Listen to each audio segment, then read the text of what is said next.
Hello my dear students.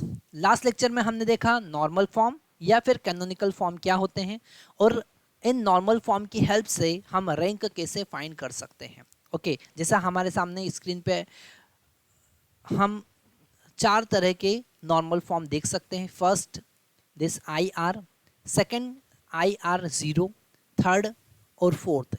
ठीक है, एक और इस नॉर्मल फॉर्म से रिलेटेड बहुत इंटरेस्टिंग कॉन्सेप्ट हमारे पास में आता है जो हमको इस लाइन को पढ़कर समझ में आएगा। क्योंकि इस लाइन में लिखा हुआ है corresponding to the every matrix A of rank R there exist non singular matrix P and Q such that P A Q, जो ए मैट्रिक्स है उसमें पी और क्यू का मल्टीप्लाई करके, लेफ्ट हैंड साइड से p का multiply करके, right hand side से q का मल्टीप्लाई करके उसे आप एक यूनिटी मैट्रिक्स में कन्वर्ट कर सकते हो। उसे आप एक नॉर्मल फॉर्म में कन्वर्ट कर सकते हो। यूनिटी मैट्रिक्स नहीं, एक नॉर्मल फॉर्म में आप कन्वर्ट कर सकते हो, कैनोनिकल फॉर्म में कन्वर्ट कर सकते हो। ये एक बड़ा इंटरेस्टिंग कॉन्सेप्ट है और इससे रिलेटेड क्वेश्चंस हमारे सामने आते हैं, तो हम आगे इसी से रिलेटेड क्वेश्चंस कर रहे हैं। सबसे पहले यहाँ पर देख लेते हैं कि ये नॉन सिंगुलर मैट्रिक्स का क्या मतलब है।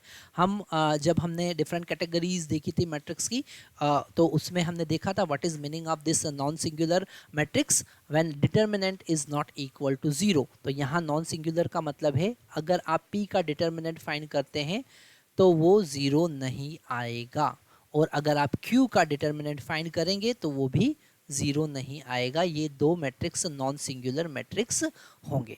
तो आप इसको एक नॉर्मल फॉर्म में कन्वर्ट कर सकते हैं और उससे आप रैंक भी फाइंड कर सकते हैं। तो हमारे पास में एक न्यूमेरिकल है, क्वेश्चन में गिवन है find non singular matrix P Q so that P A Q is a normal form where A is equal to given. ठीक है, अगर हमको इस ए मैट्रिक्स को पी ए क्यू में कन्वर्ट करना है तो हम लिख सकते हैं this A matrix is equal to, यहाँ पर हम दोनों साइड से एक आइडेंटिटी मैट्रिक्स का मल्टीप्लाई करेंगे। ओके, हम यहाँ लिखेंगे ए आई, पर यहाँ पर ये जो लेफ्ट हैंड साइड से हमने आई यूनिटी मैट्रिक्स का मल्टीप्लाई किया है, इसका ऑर्डर हमारे पास में जितने रो है उसके बराबर होना चाहिए, क्योंकि ये मैट्रिक्स जो है ये 3x4 का मैट्रिक्स है। तो this I will be of 3 and this I will be of 4। Okay, तो हम इसको थोड़ा सा सिस्टमेटिकली लिखते हैं। This A is equal to I3, this A will be of 3x4 and this I will be of 4। Okay, अब हम इसमें एलिमेंट्री ट्रांसफॉर्मेशन यूज करेंगे। हम लिखेंगे यहाँ पर, हम लिखेंगे this A matrix that is 2 3 and 1 1 -3 and 1। सो -3 1 1 -6 2 2। ठीक है, तो यहाँ पर हमको ये मैट्रिक्स ए लिखा, फिर हम यहाँ पर एक I3 मतलब थर्ड ऑर्डर का यूनिटी मैट्रिक्स बनाएंगे। तो वो होगा 1 0 0। ओके, यहाँ पर हम 0 लिख देंगे, फिर 0 1 0 0 0 1। ओके, फिर ए मैट्रिक्स वापस से हमारे पास में आएगा, तो इसे हम A matrix as it is A ही लिखेंगे। और यहाँ पर हमारे पास में I4 बनेगा, और वो I4 होगा जिसका ऑर्डर हम 4 रखेंगे। मतलब कि यहाँ पर हम लिखेंगे 1 0 0 0 0 1 0 0 एंड 0 0 0। यहाँ पर 1 आना चाहिए, तो 1 0 एंड अगेन 0 0 0 1। तो ये 4th ऑर्डर का यूनिटी मैट्रिक्स हमको मिलता है। तो हमको पी ए क्यू फॉर्म में कन्वर्ट करने के लिए सबसे पहला टास्क दो आइडेंटिटी मैट्रिक्स का मल्टीप्लाई करना है, और उनका ऑर्डर क्या होना चाहिए। जो रो है उस I3 है और कॉलम जो है वो I4 है। Number of rose number of columns के अकॉर्डिंग हम मल्टीप्लाई करेंगे। अब हम जब कभी रो ऑपरेशन परफॉर्म करेंगे तो इस P में अप्लाई करना है, और कॉलम ऑपरेशन हम परफॉर्म करेंगे तो यहाँ पर इस Q में अप्लाई करना है।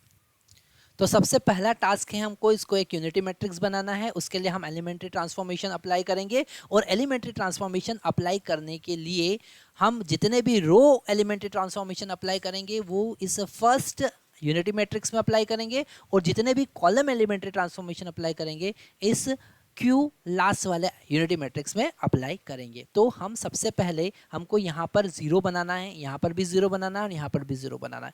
तो हम इस फर्स्ट रो R1 से R1 माइनस R3 लिखेंगे तो यहाँ पर 1 बन जाएगा। ओके, उसके बाद में हम एक और ऑपरेशन परफॉर्म करेंगे जिसमें हम लिखेंगे R2 की जगह पर लिखना है हमको, R2 की जगह क्या लिखना है, R2 की जगह पे लिखना है R2 minus 3 times of R3। Okay, तो उससे हमको क्या मिला, यहाँ पर मिला 1। ओके, और इसमें हम इसमें से सब्ट्रैक्ट कर रहे हैं तो 1 2 minus 1 that is equal to 1, फिर 1 minus 1 that is equal to 0, फिर minus 3 minus 1 that is equal to minus 4, minus 6 minus 2 that is equal to minus 8। Okay, same operation हम इधर भी अप्लाई करेंगे तो इक्वल टू हमने ये जो थर्ड है इसको सब्ट्रैक्ट किया फर्स्ट में से तो 1 minus 0 that is equal to 1, 0 minus 0 that is equal to 0 और 0 minus 1 that is equal to minus 1। Okay, तो ये हमने जो ऑपरेशन रो ऑपरेशन मैट्रिक्स में अप्लाई किया है वो फर्स्ट आइडेंटिटी मैट्रिक्स में हमने यूज़ किया। फिर हम R2 की जगह पर लिखेंगे, R2 की जगह पर लिखेंगे R2 minus 3 times of R1, मतलब इसमें 3 का मल्टीप्लाई करके इसमें से सब्ट्रैक्ट करना तो यहाँ पर हमको 0 मिल जाएगा। ठीक है, यहाँ पर 3 का मल्टीप्लाई करेंगे इसमें सब्ट्रैक्ट करेंगे तो माइनस 3 ऑलरेडी प्रेजेंट था, माइनस 3 माइनस 6 हो जाएगा। ओके, यहाँ पर 1 प्रेजेंट था, माइनस 3 को सब्ट्रैक्ट करेंगे तो हमको मिलेगा माइनस 2, यहाँ पर 2 प्रेजेंट था, इसमें 3 का मल्टीप्लाई करेंगे तो ये 6 हो जाएगा, 2 minus 6 that is equal to minus 4। और लास्ट वाला जो रो है वो एज इट इज़ हम लिखेंगे। ओके, सेम ऑपरेशन हम यहाँ पर भी अप्लाई करेंगे, इसमें 3 का मल्टीप्लाई करके इसमें सब्ट्रैक्ट करना है तो this 0 this will be 1 and this will be minus 3, इसमें 3 का मल्टीप्लाई करके सब्ट्रैक्ट करेंगे तो 0 minus 3, 0 0 1 as it is A. और यहाँ पर इस I4 में हमने अभी कोई चेंज नहीं किया तो इसको हम अभी I4 ही लिख देते हैं। अभी हम कॉलम ऑपरेशन परफॉर्म नहीं कर रहे हैं, सबसे पहले हम यहाँ पर 0 बनाएंगे। अब हमको लास्ट वाला रो का फर्स्ट एलिमेंट जो है उसको 0 बनाना है तो हम क्या करेंगे, हम इस R3 में से इस R1 को सब्ट्रैक्ट कर देंगे। तो नेक्स्ट हम इसे नेक्स्ट पेज पर लेकर आते हैं।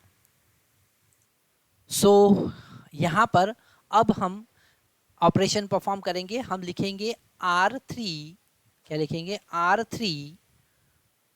R3 की जगह पर लिखो R3 माइनस R1। ओके, तो बाकी के सारे एलिमेंट एज इट इज रहेंगे, 1 1 0 minus 4 minus 8 as it is रहा, 0 minus 6 minus 2 minus 4 as it is रहा, ये हो जाएगा 0। इसमें से इसको सब्ट्रैक्ट कर रहे हैं तो यहाँ पर 1 ही रहेगा, कोई चेंज नहीं आएगा तो ये हम 1 ही लिख देते हैं। ओके, यहाँ पर हमने 1 लिख दिया, फिर हमने इसमें से इसको सब्ट्रैक्ट किया तो इट विल बिकम 5 और ये हो जाएगा यहाँ पर 10। ओके, तो ये नया हमको ट्रांसफॉर्मेशन मिला, एलिमेंट्री इक्विवेलेंट मैट्रिक्स मिला, इज इक्वल टू वही ऑपरेशन हम यहाँ पर परफॉर्म करेंगे तो 1 0 minus 1 as it is, 0 1 minus 3 as it is, फिर हम लिखेंगे माइनस 1। ओके, इसमें से इसको सब्ट्रैक्ट कर रहे हैं तो माइनस 1 0 और ये हो जाएगा 2। ओके, तो ये हमने यहाँ पर 0 0 बना लिए। ठीक है, ए और ये I4 एज इट इज़। अब हम इस I4 को लिख लेते हैं। I4 क्या है हमारा, I4 है 1 0 0 0 0 1 0 0 0 0 1 0 0 0 0 1। ओके, अब हमें यहाँ पर कॉलम ऑपरेशन परफॉर्म करना है और कॉलम ऑपरेशन जब हम परफॉर्म करेंगे तो ये जो I4 है इसमें ही हम वो ऑपरेशन परफॉर्म करेंगे। तो हम कॉलम ऑपरेशन परफॉर्म करेंगे, यहाँ पर हमको बनाना है 0, यहाँ पर भी हमको बनाना है 0, तो हम C3 की जगह पर लिखेंगे, C3 की जगह पर क्या लिखेंगे, C3 plus 4 times of C1। इस फर्स्ट कॉलम में हमने 4 का मल्टीप्लाई करके इसमें से सब्ट्रैक्ट कर दिया। सेम एज इट इज़ हम यहाँ पर भी 0 बनाएंगे, तो हम लिखेंगे C4 की जगह पर C4 plus 8 times of C1। Okay, तो हमारे पास में 1 0 0, बाकी किसी भी एलिमेंट में कोई चेंजेस नहीं आएंगे, बस यहाँ पर 0 0 हो जाएगा। ठीक है, तो ये हो जाएगा 0 minus 6 1, this will become 0, this will also become 0, this is minus 2 5 minus 4 and 10। Okay, पर हमको ये ध्यान रखना है कि वही ऑपरेशन ये वाला मैट्रिक्स एज इट इज हम रखेंगे 1 0 माइनस 1 और 0 1 0 माइनस 1 माइनस 3 और 2। ओके, अब हमको यहाँ पर इस I4 में वही ऑपरेशन परफॉर्म करना है, तो C3 यहाँ पर हम इसमें 4 का मल्टीप्लाई करके इसमें ऐड कर देंगे, तो ये first column 1 0 0 0 as it is रहा। ओके, सेकेंड कॉलम भी एज इट इज़ रहा 0 1 0 0, और इसमें हमने यहाँ पर हमने 4 का मल्टीप्लाई किया था और इसमें ऐड किया था, तो इट विल बिकम 4 0 1 0, और ये हो जाएगा 8 0 0 1। ओके, तो हमने यहाँ पर अभी तक 0 0 बना लिया है। अब हम इस 6 को 1 बनाने की कोशिश करेंगे, तो ये जो लास्ट की 2 रो है इनको हम इंटरचेंज कर देंगे। ओके, तो नेक्स्ट हमको मिलेगा, सो अब हमको यहाँ पर 1 बनाना है, तो हम इन्हें इंटरचेंज कर देंगे। हम ऑपरेशन परफॉर्म करेंगे R, ये जो 2 और 3 को इंटरचेंज कर दिया, R 2 3। ठीक है, तो हमारे पास में हो जाएगा ये 1 0 0 0, ये हो जाएगा 0 1 5 10। ओके, इट विल बी 5, और ये हो जाएगा 0 माइनस 6 5 और 10, और वही ऑपरेशन हम इस फर्स्ट वाले मैट्रिक्स में भी अप्लाई कर देंगे। तो ये इंटरचेंज करना है बस, 1 0 माइनस 1, और ये हो जाएगा माइनस 1, फिर ये 0 और ये 2, और ये हो जाएगा 0 1 माइनस 3।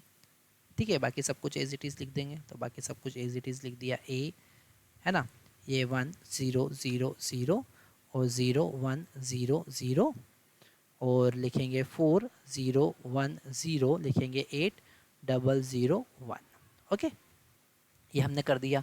अब हमको यहाँ पर 0 बनाना है, तो हम इसमें 6 का मल्टीप्लाई कर देंगे और इसमें ऐड कर देंगे, तो हम लिखेंगे R 3 की जगह पर हमको लिखना है R3 plus 6 times of R1। तो हमारे पास में यहाँ पर 1 0 0 0 एज इट इज़, और ये 2 0 भी एज इट इज़, ये 1 5 10 एज इट इज़। इसमें हमको 6 का मल्टीप्लाई करना है, इसमें ऐड करना है, तो यहाँ पर तो 0 हो जाएगा। 6 का मल्टीप्लाई करना है तो it will become 30, and it plus 5 become 35। 6 का मल्टीप्लाई कर दें 60, और 60 plus 10 that is equal to 70। तो ये हमारे एलिमेंट आ गए। ओके, और अब वही ऑपरेशन हम यहाँ पर भी परफॉर्म करेंगे, तो 1 माइनस 1 0 0 और माइनस 1 2, और यहाँ पर हमने इसमें 6 का मल्टीप्लाई किया है और इसमें ऐड कर दिया, तो it will become minus 6, it will become as it is. तो 0 है तो 0 में 1 ऐड करेंगे, कोई दिक्कत नहीं है। यहाँ पर हो जाएगा 6 into 2 12 minus 3, it will be 9। Bracket close, A, और ये वाला मैट्रिक्स एज इट इज़ 1 0 0 0 0 1 0 0 4 0 1 0 8 0 0 1। ठीक है, अब हम यहाँ पर 0 बनाने की कोशिश करेंगे, यहाँ पर भी 0 बनाने की कोशिश करेंगे, तो हमको अब कॉलम ऑपरेशन परफॉर्म करना है और वही ऑपरेशन हम यहाँ पर परफॉर्म करेंगे। तो अब यहाँ पर हम कॉलम ऑपरेशन परफॉर्म करेंगे। हम यहाँ पर ये जो 5 है इसको 0 बनाना है, तो हम क्या लिखेंगे, ये C3 है ना, C3 का एलिमेंट हमको 0 बनाना, तो C3 की जगह पर हम लिखेंगे C3 minus 5 times of C2, और एक और ऑपरेशन हम परफॉर्म करेंगे, हम लिखेंगे यहाँ पर भी हमको 0 बनाना है, इस 10 की जगह पर हमको 0 बनाना है, तो हम लिखेंगे C4 की जगह पर लिखो C4 minus 10 times of C2, है ना। तो हमारे पास में मैट्रिक्स क्या बना, हमारे पास मैट्रिक्स बना 1 0 0 0। थोड़ा सा लेंदी इस टाइप के क्वेश्चंस जाते हैं। ये 1 हो गया, ये 0 हो गया, ये भी 0 हो गया, और ये 0 0, ये 35 हो गया, और ये 70 हो गया। ठीक है, तो ये मैट्रिक्स के क्वेश्चन थोड़े से लेंदी जाते हैं, पर अगर हम समझ जाते हैं तो हमारे क्वेश्चन बड़े इजीली सॉल्व हम कर सकते हैं। यहाँ पर हम लिखेंगे 1 माइनस बाकी सारे एलिमेंट एज इट इज़, क्योंकि हमको यहाँ पे कॉलम ऑपरेशन परफॉर्म करना है, तो फर्स्ट एलिमेंट तो एज इट इज़ रहेगा ये। तो -1 -6 as it is, 0 0 1 -1 2 9 as it is. ठीक है, ये हमारा पी बनने वाला है, और ये हो गया ए एज इट इज़। अब हमको यहाँ पर ऑपरेशन परफॉर्म करना है, इसका first column as it is, second column में भी हमने कुछ नहीं किया है, तो ये भी एज इट इज़, ये 4 ये 8, इसमें हमने चेंजेस किए हैं। तो अभी हम यहाँ पर क्या चेंज कर रहे हैं, हम लिख रहे हैं C3 5 टाइम्स ऑफ C2, है ना। तो यहाँ पर इसमें 5 का मल्टीप्लाई करके हम इसमें से सब्ट्रैक्ट कर रहे हैं, तो 4 - 5 दैट इज़ इक्वल टू -1। तो यहाँ पर हो जाएगा -1। ठीक है, बाकी इस 0 में कोई चेंज नहीं आया। सॉरी, यहाँ पर हम सेकेंड रो C2 में चेंजेस कर रहे हैं। ठीक है, तो C2 तो एज इट इज़ है, इस C2 में हमने 5 का मल्टीप्लाई किया, ये 4 और 8 तो एज इट इज़ रहेंगे, ये 4 और 8 में कोई चेंज नहीं आएगा। यहाँ पर 5 का मल्टीप्लाई किया हमने और इसमें सब्ट्रैक्ट किया, तो इट विल बिकम -5। ठीक है, ये 1 ये 0 और इट विल बिकम -10, ये 0 और ये 1। ठीक है, तो ये चेंजेस आते हैं। अब यहाँ पर अगर हम इसे 35 से डिवाइड कर दें, है ना, ये तो यहाँ पर हमारा 1 बन जाएगा। ठीक है, तो ये यूनिटी मैट्रिक्स हमारा बन गया। फिर इसमें हम 2 का मल्टीप्लाई करके सब्ट्रैक्ट कर देंगे। हम सबसे पहले 35 से डिवाइड कर देंगे, तो हम लिखेंगे R3 को हमने लिखा R3 डिवाइडेड बाय 35। ओके, तो यहाँ हो जाएगा 1 0 0 0 0 1 0 0 0 0 1 and it will become 2। Okay, is equal to same वही ऑपरेशन हम यहाँ पे परफॉर्म करेंगे। हमको इससे 35 से डिवाइड कर देना है, तो 1 0 -1 और -1 0 2, और यहाँ 35 से डिवाइड कर दोगे तो 6 divided by 35, 1 divided by 35 and 9 divided by 35। ठीक है, ये हो गया। अब ए, और इसमें तो हमने कोई चेंजेस नहीं किया, तो एज इट इज़ लिख देंगे 1 0 0 0 0 1 0 0 4 -5 1 0 8 -10 0 1। ओके, ठीक है, आगे। अब लास्ट में हमको यहाँ पर 0 बनाना है, तो हम यहाँ पर कॉलम ऑपरेशन परफॉर्म करेंगे। हम C3 में 2 का मल्टीप्लाई कर देंगे और इसे हम सब्ट्रैक्ट करेंगे C4 से, और इससे हम लिखेंगे C4 की जगह पर, है ना। तो ये वाला ऑपरेशन हम परफॉर्म करेंगे। यहाँ पर हमारे पास में 1, ये हो जाएगा 1 0 0 0 1 0 0 0 1 एंड 0 0 0। तो ये हमारा एक नॉर्मल फॉर्म बन गया। फाइनली हमको इसी की तलाश थी, वो हमको मिल गया है। वही ऑपरेशन, ये वाला फर्स्ट तो P हमको मिल चुका है, क्योंकि क्वेश्चन में वही था कि भैया P फाइंड करके बताओ, तो हमने P फाइंड किया। ये हो गया 0 0 0, ओके, एंड -1 बाय 35, और ये हो गया -1 2 और 9 बाय 35। ओके, तो ये हमारा P आ गया। A और Q में हम अभी एक ऑपरेशन और परफॉर्म करेंगे। ये जो फर्स्ट कॉलम सेकंड कॉलम में कोई चेंज नहीं है, थर्ड कॉलम में भी कोई चेंज नहीं है, 4 -5 1 0, और फोर्थ कॉलम हम इस थर्ड कॉलम में 2 का मल्टीप्लाई कर रहे हैं। ठीक है, 2 का मल्टीप्लाई कर रहे हैं, तो ये हो जाएगा 4 × 2 दैट इज इक्वल टू 8, और फोर्थ कॉलम में से सब्ट्रैक्ट कर रहे हैं, तो इट विल बिकम 0। फिर यहाँ पर -10 और इसमें से सब्ट्रैक्ट करेंगे तो ये भी 0 हो जाएगा।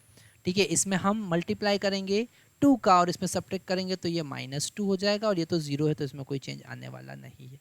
तो फाइनली ये वाला जो मैट्रिक्स है ये हमारा P मैट्रिक्स हो गया, और ये हमारा Q मैट्रिक्स हो गया। और ऑर्डर कितना आया? ऑर्डर नहीं, रैंक कितना आया?